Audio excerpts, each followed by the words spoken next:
एक संत हिमालय के रास्ते से अपने शिष्य के साथ यात्रा पर जा रहे थे। पूरा रास्ता हरे भरे पेड़ों से घिरा था। जंगली जानवरों की डरावनी आवाजें पल पल में सुनाई दे रही थी। चलते चलते रात होने को आई तो संत ने रात्रि विश्राम के लिए एक विशाल बरगद के पेड़ के नीचे अपना झोला रख दिया। पास ही बहती नदी में हाथ मुंह धोकर संत एक पेड़ के नीचे संध्या पूजा में लीन हो गए। पास ही शिष्य भी बैठ गया। कुछ ही देर बाद शिष्य के कानों में शेर की दहाड़ने की आवाज सुनाई पड़ी। वो भय से थर थर कांपने लगा। तभी शेर उसे अपनी ओर आता हुआ दिखाई पड़ा। वो फुर्ती से पेड़ पर चढ़ गया। शेर पेड़ के नीचे आया।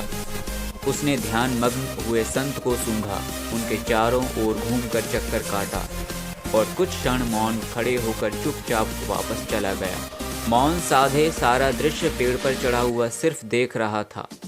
कुछ देर बाद संत का ध्यान टूटा। दोनों ने कुछ जंगली कंदमूल खाए और सो गए।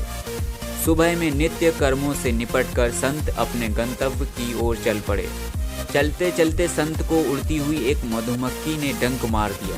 उनकी पीड़ा से एकदम कराह उठे। शिष्य ने तुरंत संत की ओर देखा और पूछा, आदरणीय गुरुदेव, जब संध्या के समय शेर आया और उसने आपके शरीर को सूंघा तो साक्षात मृत्यु का आभास पाकर भी आप तनिक भी नहीं घबराए, मगर एक छोटी सी मधुमक्खी के काटने पर ही आप विचलित हो गए।